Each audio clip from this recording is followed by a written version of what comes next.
Hello and welcome to the Sociology Show podcast. My guest for this episode is Dr. Jennifer Fleetwood, talking about her book, What We Talk About When We Talk About Crime. Before you listen to this, you might want to have a look at some of the case studies that Jennifer talks about. So her book covers 7 famous case studies. Some of these people you will have heard of, but if you haven't, you might want to go and look them up, find out a little bit about them before you listen to the episode. So the 7 different case studies that Jennifer covers in her books are about Howard Marks, Shamima Begum, Mo Farah, Prince Andrew, Chanel Miller, The Criminal Podcast, and Myra Hindley.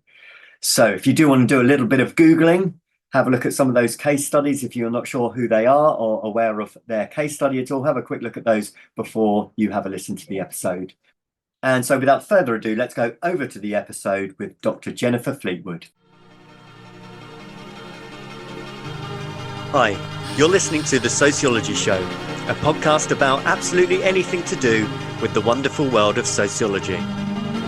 Whether you're a teacher, a lecturer, a student, or just taking a passing interest, this podcast will look at a range of issues from social class, ethnicity, gender, sexuality, religion, crime, education, and anything else that sociology has to offer. My name is Matthew Wilkin, and each episode I will speak to someone working in the field of sociology and let them explain all about their own interests, their research, and their experiences. So, put your earphones in, turn the volume up, and let's be sociology geeks together, eh? Hello, and welcome to the Sociology Show podcast. Would you like to start by telling us a little bit about who you are and what you do, please? Good afternoon, Matthew. I'm Jennifer Fleetwood. I'm a senior lecturer in criminology at the University of Greenwich. I guess I'm a sociologist and a criminologist. I'm interested in stories, especially where they relate to crime. And I'm also interested in things around women and drugs. So I guess a mix of different things, but keep me busy. Yeah. Thank you. Cheers. Yeah, and your previous book, we're going to talk about the main book today, but your previous book was Drug Mules, wasn't it? Women in the International Cocaine Trade. Fascinating. Now, do you want to tell us a little bit about that before we move on to your new book? Sure. So the Drug Mules book came out of my PhD, and it took me a long time to write. I think there's this idea that as academics we can just bash out a book quickly, but maybe some people can, but for me, definitely not. And that book was based on a chunk of ethnographic research in prisons in Ecuador. So I would visit people in prison. There were lots and lots of people there incarcerated for drug trafficking offences. And my PhD was really specifically about women, kind of grew out of my interest in gender, actually, as a student of sociology. And I was interested in how and whether gender mattered in the drug trade. So it turned into a book about drug trafficking and how people got involved. But one of the things that I was so struck by, actually, with spending time in men's and women's prisons was how differently they were able to speak about their involvement in the drug trade, right? So in the women's prison, I was told, oh, everyone here is a drug mule, nobody knows anything. Whereas in the men's prison, I was told everybody here seemed to claim to be some sort of a boss or an authority, or they had something to teach me. And I just thought it can't be that stark that women don't know anything and men know everything.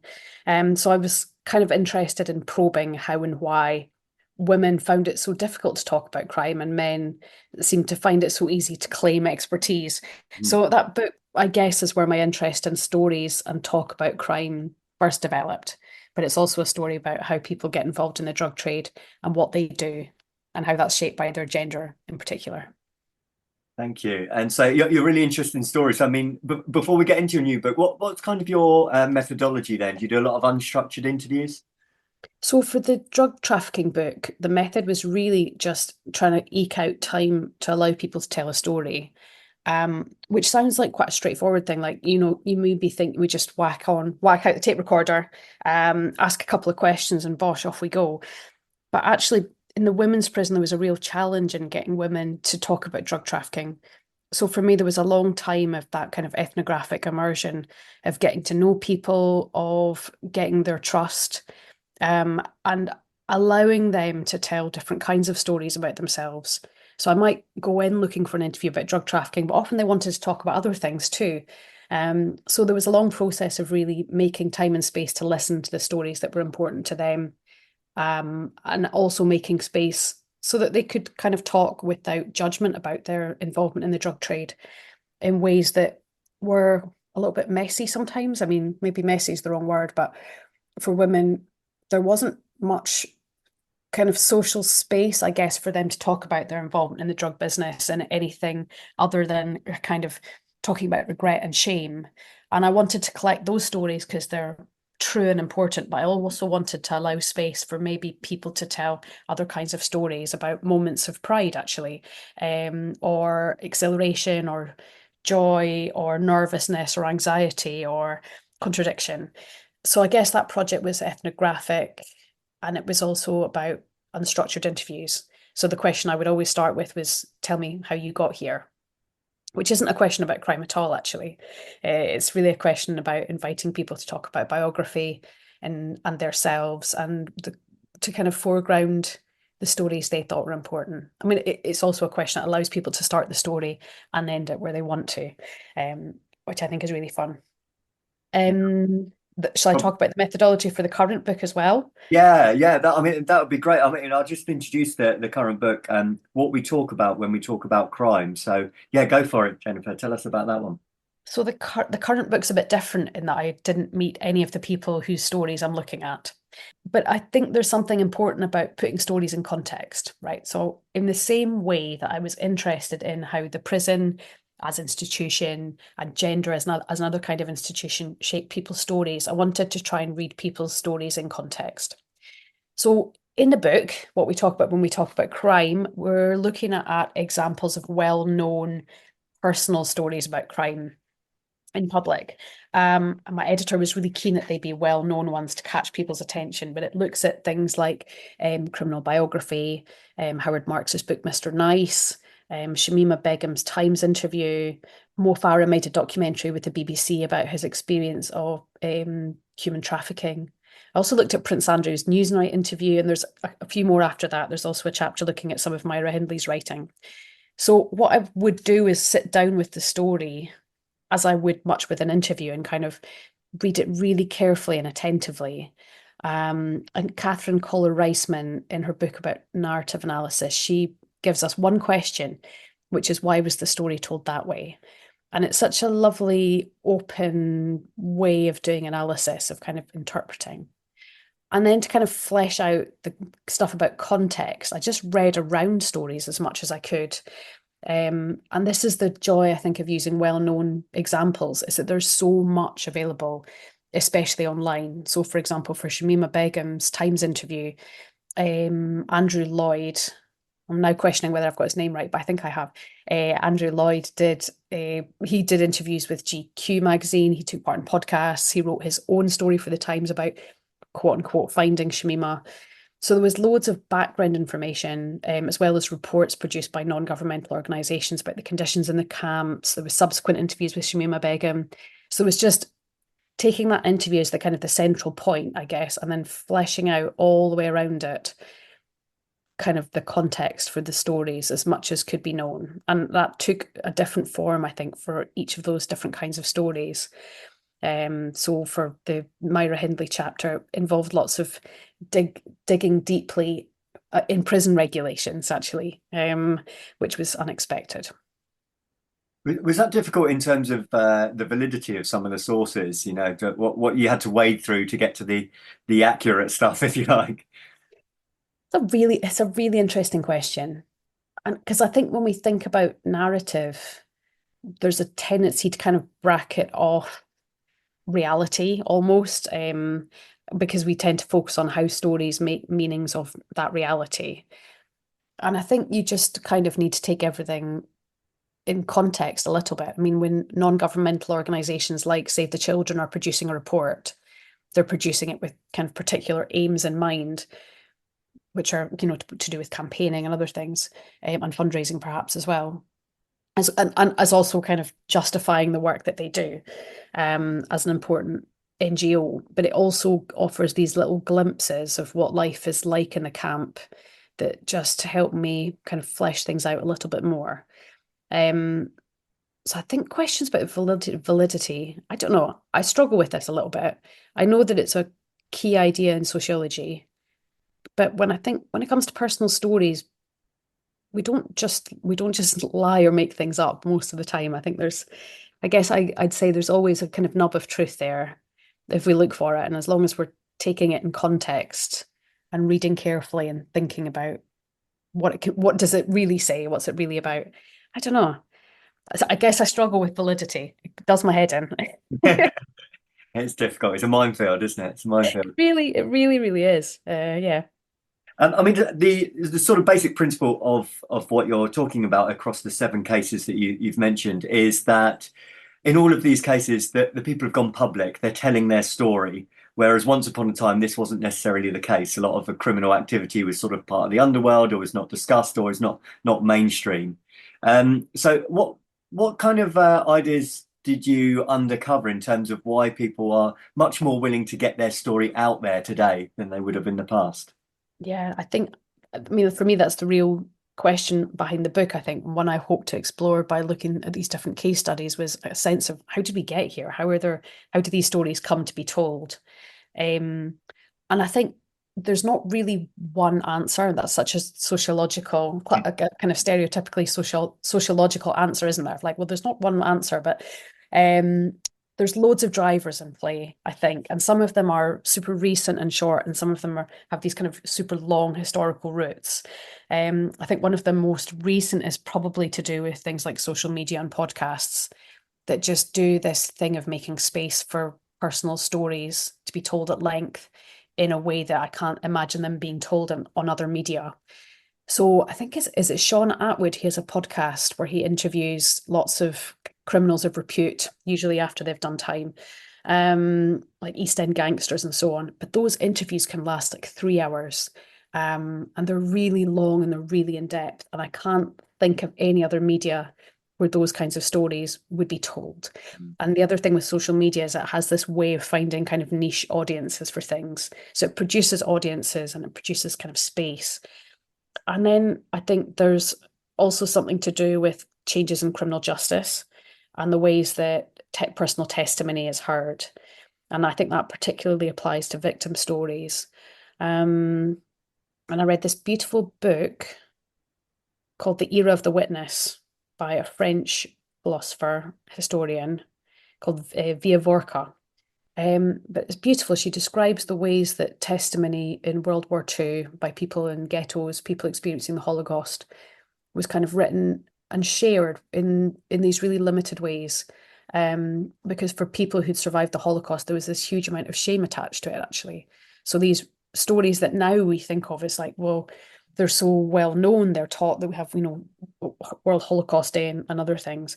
And she draws out the ways that the Eichmann trial produced a platform for these testimonies, these personal stories that previously had this kind of shame attached to them and they'd been told only amongst these small circles.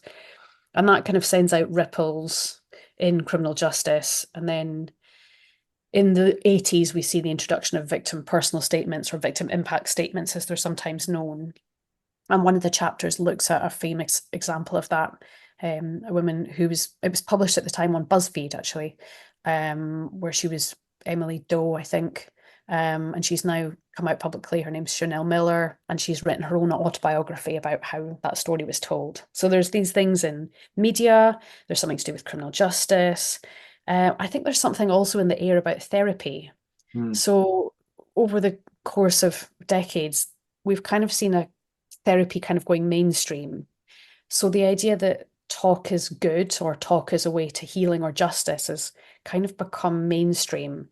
And I think often people look to tell a story when an injustice has been done in the hope that it will kind of reveal that injustice, maybe gain public sympathy or empathy or produce some kind of change, either in society at large or in the particulars of their case. So there's different things in the air, I think, to do with sort of technology, culture, justice institutions, and all of those are in play, I think. Sociology Show podcast relies on the kind contributions of sponsorship and donations. If you enjoy the show, then you can help with the hosting costs by donating as little as £5 on the GoFundMe page. Simply visit uk.gofundme.com and search for The Sociology Show. If you can donate, then you will be sent a Sociology Show pen as a small thank you for your continued support of the show. So I was just looking at, of the 7 different case studies that you did, I can totally understand the sort of cathartic way in which sharing the stories, such as Chanel Miller, who you just mentioned, or maybe the Mo Farah story. On one such as Howard Marks, on that one, is there something slightly different going on there? This is going to sound really pessimistic, but is it an opportunity for fame? Is what I'm trying to get at. Oh, yes. So I loved writing the chapter on Howard Marks because it's such a contrast to the rest, but Yeah. it to me is such an important example of that criminal memoir genre. It kind of sticks out against the ones that had come before it. And I think for people of my age, it had this kind of cult status. Everyone was reading it. It was everyone's bookshelves. Howard Marks was invited to speak at Glastonbury. And so yes, I think it's the short answer. It is about kind of something to do with fame and notoriety. So whereas criminal autobiographies and memoir before that had been about remorse, Howard Marks's autobiography is really celebrating his identity as an outlaw. And it kind of fits with the counterculture of the 1990s, kind of geezer chic. Think about Guy Ritchie's films like Lock, Stock, Two Smoking Barrels. There's a kind of a glamorization of counterculture and of badness that he played on really successfully. But I think keep in mind also that he was a graduate of Oxford, so he has this kind of status that's of that kind of working class masculinity, but not of it, that allows him to be this kind of gentleman outlaw. And then I've got to ask about the Prince Andrew one. What's that one about? A lot of people said at the time is, why is he doing this? I mean, that seems the strangest of the lot to me, that one. Yes, it is, isn't it? And I think for me, when I was researching around this, I think has this kind of legacy almost of the 1990s chat show, actually, more than anything. If you think about people like Parkinson and Oprah, these kinds of interviews are about that kind of revealing of one's innermost self, and a search for sort of self-understanding through talking. So that idea through therapy finds its home in Ricki Lake and Oprah Winfrey. And I think it's maybe useful to read Prince Andrew against the Princess Diana interview panorama that she did, where she was kind of backed into a corner, I guess, but she was able to give this really endearing interview where she was very honest and she revealed this kind of inner difficulty. And it's not about how she's a great princess or a kind of a public speaking role. It has this kind of confessional, intimate feeling that kind of gained her this title of the Queen of Hearts. And I think maybe Prince Andrew thought that if he would talk about things, if he would be honest and open and intimate, that people would come to understand him. And it kind of spectacularly backfires on him, which, I think as anyone who's seen that interview will know. So I think he thought that people would come to understand him. And it really fails, actually. I think in part because of the way that he talks about Epstein's victims and his failure to acknowledge them, his kind of repeated denials, saying, well, I didn't see anything, I never met this woman, I don't know anything. And it kind of had this undermining impact. And I think he almost wanted us to see him as a victim of a circumstance. And I think people just didn't. They just refused to. I think they understood him properly as somebody who was quite powerful, actually, and had the power to change things had they wanted to. So this is the chapter that allows me to go back and use some sociological theory, and it's Scott and Lyman's work on accounts. And they talk about the ways that talk isn't just a kind of a decoration on the social fabric, but it's deeply part of it. And they talk about the ways that when our behavior doesn't match expectations, we can fix that by producing a good account. And I think Prince Andrew's account was a really bad one, because he failed to kind of give an apology in a language that had any cultural resonance. So he talks repeatedly about being honourable, and I think it's just an idea that didn't resonate at all. it just was so obvious that if he was someone who was honourable, who had so much honour, that he might have acted differently, I would say. And that one, that kind of failed spectacularly in trying to get the public to see them as a victim. But that is an underlining theme about a lot of the cases, isn't it? That is that sort of the intention, even if it's subconscious, for the public to feel empathy for the individual? I think so, yes. I mean, I'm thinking about Myra Hindley's writing, for example. I mean, the time that she was writing her autobiography, she's writing in prison, so she's writing this autobiography in letters. And so it exists in these kind of fragments. And I was able to get access to just one of those letters.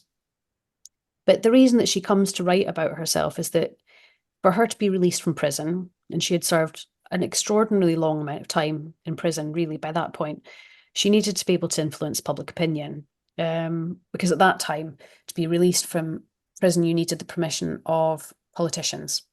And politicians were very, very, very unwilling to go anywhere near Hindley because she had such toxic associations and the public hated her so much. And so I think for her, the explicit intention really in writing was that the public would be able to understand her better, would see that she had changed, and would release her. And I think I also think, like, could you tell a story about yourself in public where you didn't want to be liked? I think who would have the power to tell that kind of story and for it to not impact them? So there is something about the fact that they're told in public. They often have a kind of a campaigning aspect to them, maybe, or people are campaigning for some kind of sympathy or some change, or that we change how we see them, perhaps.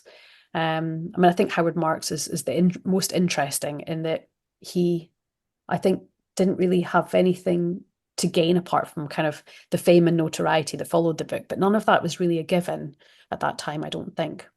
But I think he was probably well off enough.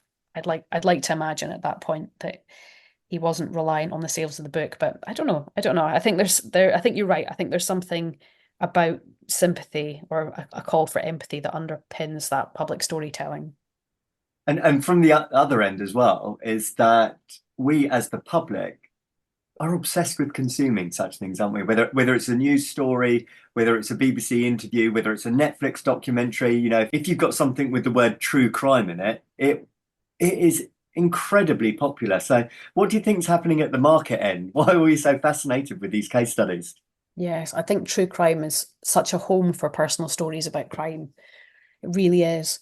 And I think there's something markety going on here, in that true crime often relies on producing just huge volumes of material, right? If you're going to have a podcast where each episode's an hour, you can fill those hours quite easily with personal stories.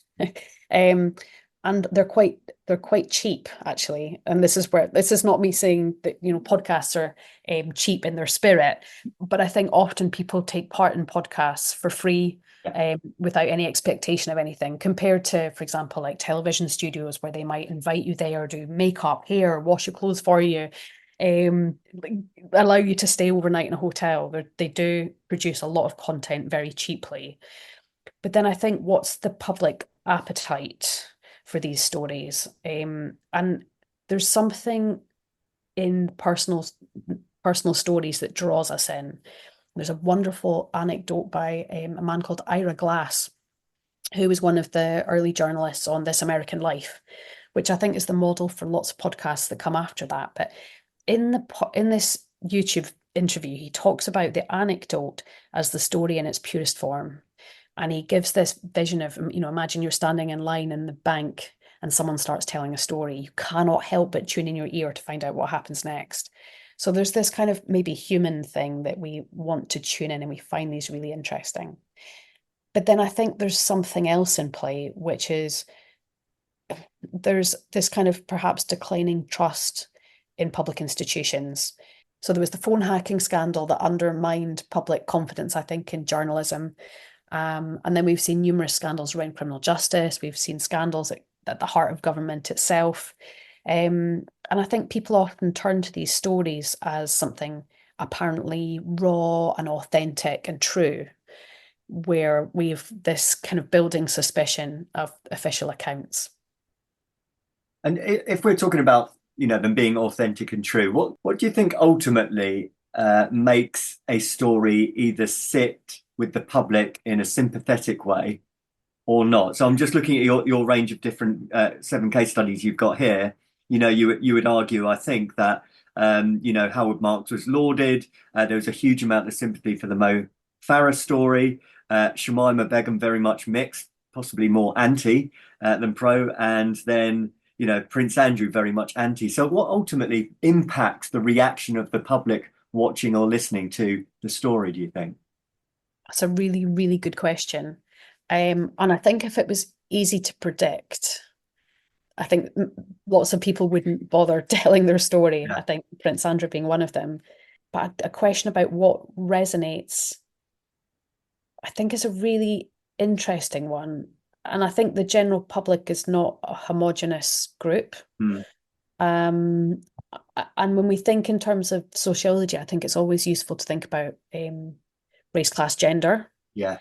And I think those are writ large in the public response to those kinds of stories, in that I think some people already had the public's ear before they start speaking. Yeah. Right. Whereas I think, for example, Shamima Begum, because of her being young, being a woman of colour, being a Muslim woman, she was treated with suspicion, I think, from the very start. Whereas Mo Farah, despite also being Muslim, being a man of colour, he had the status of being a public hero, I think, in the UK because of his gold medals, because of his knighthood. He had a kind of a status and credibility already. And then Prince Andrew just scuppers the theory, doesn't he? Because he is speaking from a position of power, but maybe it's because he's in an institution that we've increasingly come to distrust. I don't know. I think so. Yeah, I was going to say there's so many people that are anti-monarchy. I think that probably clouded their judgment on it before he'd even opened his mouth. Yeah. I think so. I'm thinking about even the ways that we've read sort of Prince Harry's autobiography. That's been read with suspicion as well, actually. Yeah. And there is a lot of, I'm trying to think about, are there any members of the royal family who automatically have the public trust? And the answer to that, I think, is no, actually. Even Princess Kate, she's not Princess Kate anymore. Is she Princess Queen? of Wales, isn't she? Princess of Wales. Yeah. Remember there was that photograph around Christmas time that appeared to have been Yeah. photoshopped. So there is something about how we relate to people through those social structures, through their attachment to institutions and so on. Yes. Yeah, I wondered if that was the case, because I think you always have to look at the person, then you have how charismatic they are, how they come across. I was just thinking of the Chanel Miller case, a young, attractive female. That does have an impact on how the story sits and how people react to it as well, doesn't it? It does, but I think when we think about the Chanel Miller story, it also reminds of the ways that institutions can accord credibility to a personal story. So I think podcasts in particular do something really intriguing, which is invite people who, I'm thinking about these kind of career criminals and gangsters who might be considered dishonest or distrustful or dodgy from the start. And they make space for people to tell their personal stories. I think actually some genres of music do that too, thinking about even grime and drill and rap music, give people a space and I guess a language, a vocabulary to talk about themselves that can offer dignity. What these kind of genres do is they kind of convey to the reader that these stories are worth listening to. So they do something really important. These stories might have been told in different contexts, but once it's in a podcast or once it's in a newspaper, then it sets us up to say there's something really important here that we should listen to. And I think, yes, Chanel Miller's story, because it had the power of the state behind it, because it was a victim personal statement, it had a kind of credibility to it, because for it to be read out in court, it has to go through different processes and it has this kind of officialness that sticks to it. But also, actually, she was a fantastic writer. And that comes across through it. And it just means it's fantastically readable, despite being about really, really awful things having happened to her. And I have to ask, maybe I can make this the last question. The Myra Hindley one, was there any public sympathy or feeling that, she now has shown remorse, she's done her time? Because I just wondered if Myra Hindley is such a well-known and, as you said, hated figure. Has that case gone too far for anyone to ever feel any sort of sympathy towards her? So when I was doing my research, I have to shout out a guy called Tom Clark at University of Sheffield, because he was super helpful in helping me get hold of material and also kind of filling in bits of background information. And so I lived through the kind of the aftermath of the Moors murders growing up in the sort of 80s and 90s, and was aware of Hindley. This was a time when she would have been in prison for a long time already, and her case was under review, and she would have been in the press quite a lot. But I didn't know a huge amount about the details. And actually, when I started writing about Myra Hindley, it was because I wanted to write a chapter about silences and stories that weren't told in public. And I thought, she's someone who's been silenced. And actually, that wasn't what I found at all. So Tom Clark wrote a journal article looking at a letter that was published in The Observer. And it was written by Myra Hindley, and it's about 5,000 words long.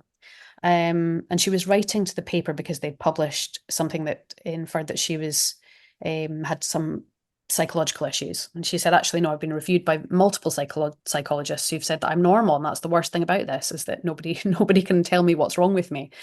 But so how did Myra Hindley manage to get this 5,000 word letter in the national press?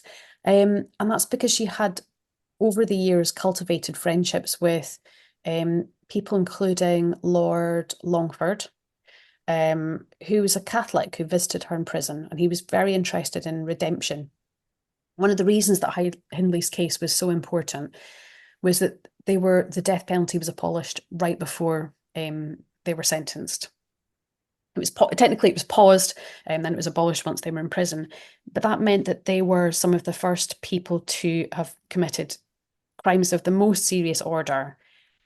But then there was no death penalty. So what was the state going to do with them? So they were given this initial 20 or 25-year sentence. I forget which one. And there were lots of campaigners who were interested in this, including a man whose name escapes me at the minute, but he was editor of the Observer newspaper, and he used to go and visit Hindley in prison. And he was instrumental in helping her story get told in the newspaper. So the short answer is yes, there were people who were sympathetic, and those were people who were interested in reform and redemption. And they did give Hindley a voice, and they did allow her to tell her story in public. Not that it necessarily changed the course of her case. She was never released from prison, and she died in custody in the early 2000s. But I think there's always an audience for a story, I think, even if it's quite a small one, I think. Yeah, that one's always fascinated me because, most people know the name Myra Hindley, certainly if you of a certain generation, more so than Ian Brady. So, the fact that she was a woman, that sticks in people's mind because of the crimes that they committed. Absolutely. Absolutely. And she has, I mean, iconic is the word that springs to mind, and not in a good way, I think. Yeah.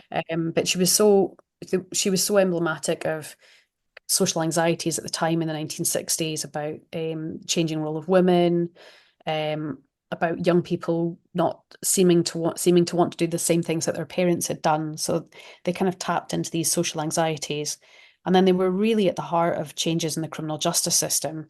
There was one rule about prisoner communications that changed while they were in prison, and there was a time when all prisoner letters were checked on the way out. And then as the prison population grew, that became kind of unmanageable. And only category A prisoners were, or people who'd committed offences against children. And that exception was surely written with them in mind.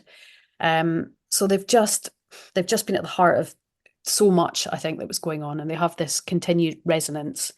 And people are still interested in them. But I don't know. It was a difficult chapter to write, and I did wonder about including it, I think, because I thought, what could I possibly add? So much has been written about them. But I think there is something still to say. And I enjoyed writing that chapter. I think I think I did enjoy writing it overall, but reading about Hindley and her crimes was confronting and difficult, I think.